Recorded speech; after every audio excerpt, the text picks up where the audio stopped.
प्रिय भगवत प्रेमियों, हमारे धर्मशास्त्र ग्रंथों में बहुत सुंदर समझाया गया है।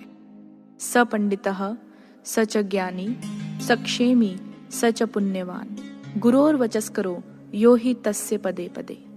अर्थात वही पंडित है, वही ज्ञानी है, वह सकुशल है, वही पुण्यवान है जो गुरु के वचनानुसार चलता है, उसका प्रतिपल मंगल रहता है।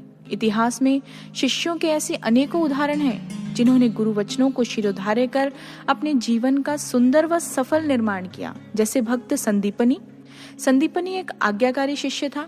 गुरु की आज्ञा उचित है या अनुचित है, वह इसमें उलझता नहीं था। एक दिन गुरुदेव ने संदीपनी की परीक्षा लेनी चाहिए। सभी शिष्यों को गुरु ने एक गहरे कुएं में छलांग लगाने की आज्ञा दी। सभी घबरा गए और एक दूसरे का चेहरा ताकने लगे, पर संदीपनी ने इधर उधर नहीं देखा। गुरुदेव की आज्ञा सुनते ही कुएं में छलांग लगा दी और गुरुदेव ने पहले से ही कुएं में घास फूस भरवाई हुई थी, इसलिए शिष्य संदीपनी को जरा भी चोट नहीं आई। समय के साथ साथ सभी शिष्यों की शिक्षा दीक्षा संपन्न हुई तो सभी ने आश्रम से जाते हुए गुरु को प्रणाम किया। गुरु भक्त संदीपनी भी प्रणाम करने पहुंचे। संदीपनी को देख गुरुदेव ने कहा, वत्स, मैं तुम्हें क्या आशीर्वाद दूं? तुमने तो अपनी श्रेष्ठ गुरु भक्ति के द्वारा पहले ही मुझसे सब प्राप्त कर लिया है। मेरा आशीर्वाद है कि एक दिन त्रिलोकीनाथ भगवान श्री कृष्ण तुम्हारे शिष्य बनेंगे। इतिहास साक्षी है कि संदीपनी के गुरुदेव की वाणी सत्य सिद्ध हुई।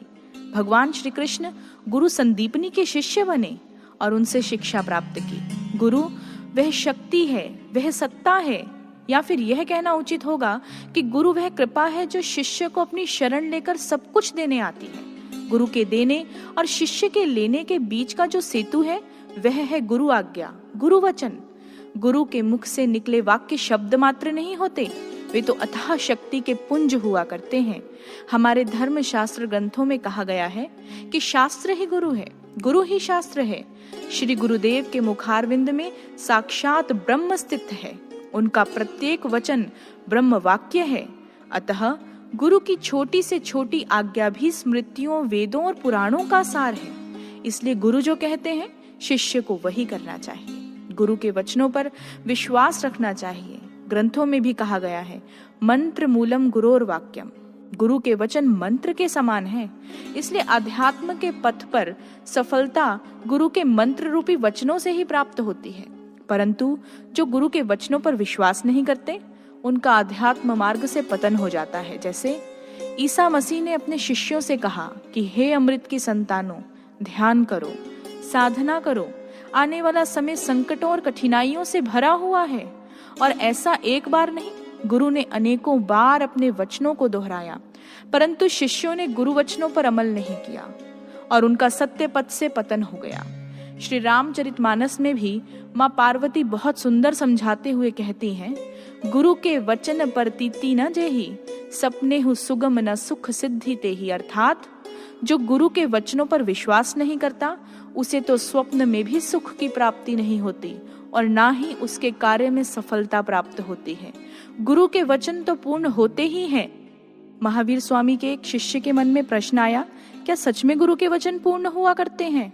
और एक दिन भ्रमण के समय भगवान महावीर के शिष्य ने उनसे पूछा, एक नन्हे पौधे को दिखाते हुए, कि गुरुदेव, क्या यह एक विशाल वृक्ष बनेगा? गुरु ने कहा कि हाँ, यह एक विशाल वृक्ष बनेगा। परंतु शिष्य ने गुरु से नजर बचाकर उस पौधे को उखाड़ फेंका। कुछ वर्ष बीते, भगवान महावीर और उनका वही शिष्य भ्रमण के लिए निकले। जब कुछ थकान लगी तो एक विशाल वृक्ष की छाया में बैठ गए। गुरु ने शिष्य से पूछा, क्या इस वृक्ष को देखकर तुम्हें कुछ याद आया? ये वही नन्हा पौधा है जिसे तुमने उखाड़ फेंका था। परंतु क्या तुम जानते हो, उसी समय भीषण वर्षा हुई। वर्षा के पानी के साथ आई मिट्टी ने पौधे को ढक लिया और इसकी जड़ ने धरा पकड़ ली, और आज वही पौधा वृक्ष बन गया है जिसकी छाया में तुम विश्राम कर रहे हो। ये है गुरु वचनों का प्रभाव, जिनका पालन करने के लिए संपूर्ण सृष्टि आंदोलित हो जाती है। जिसने गुरु वचनों को जीवन में धारण कर लिया, उसके लिए संसार का दुख सिंधु तो क्या, भव सागर भी सूख जाता है। क्योंकि गुरु के वचन मात्र कोरे वाक्य नहीं होते, वह तो आशीर्वाद होते हैं, एक शिष्य का संबल हुआ करते हैं। बल्कि ये कहें कि एक शिष्य के जीवन की सौगात हुआ करते हैं। इसलिए गुरुदेव एक बार जिस वचन को मुख से निकाल दें वह अवश्य पूरा हुआ करता है। इसलिए कहा गया है कि शिष्य को गुरु आज्ञा के अनुसार स्वयं को उपलब्ध करा देना चाहिए। सामर्थ्य का संचार तो स्वयं गुरुदेव करते हैं। गुरु के वचनों पर शंका नहीं, श्रद्धा रखें तो हमारे जीवन से असंभव शब्द सदा के लिए हट जाता है। और मात्र इतना ही नहीं, सत्य पथ पर आने वाली सभी कठिनाइयां, सभी संकट मार्ग से दूर हो जाते हैं। गुरु आज्ञा के किनारों में बंधे रहने पर ही एक शिष्य के प्रयास उसे सागर रूपी ईश्वर से मिला सकते हैं, अन्यथा नहीं। हमारे महापुरुषों ने गुरु वचनों को एक मजबूत किले की संज्ञा भी दी है। वे कहते हैं, गुरु आज्ञा एक किले की भांति है जिसके भीतर एक शिष्य पूर्णतः सुरक्षित रहता है। उससे क्षण भर के लिए बाहर निकलते ही कई हिंसक जानवर अर्थात काम, क्रोध, मोह, लोभ, अहंकार का ग्रास बन जाता है। इसलिए शिष्य को गुरु वचन रूपी किले में ही बंधे रहना चाहिए। जैसे एक छोटे से पौधे की रक्षा के लिए बाड़ लगानी पड़ती है। सुरक्षा के घेरे में जब वो विकसित होता है तो विशाल वृक्ष बन जाता है।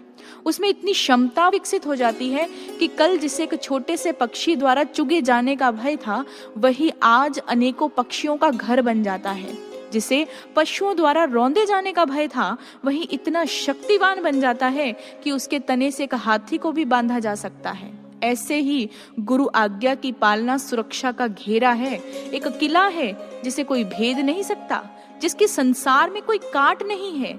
इसलिए सदैव गुरु वचनों का पालन करें, तभी हमारा जीवन मंगलमय हो पाएगा। और किसी ने इसी विषय में बहुत सुंदर कहा है, तेरी बात बात का हो असर हे सतगुर, मेरी शिकवों की जुबां हो ना हो।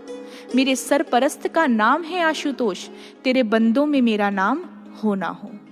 बोलिए श्री सतगुरु महाराज जी की जय, सच्चे दरबार की जय।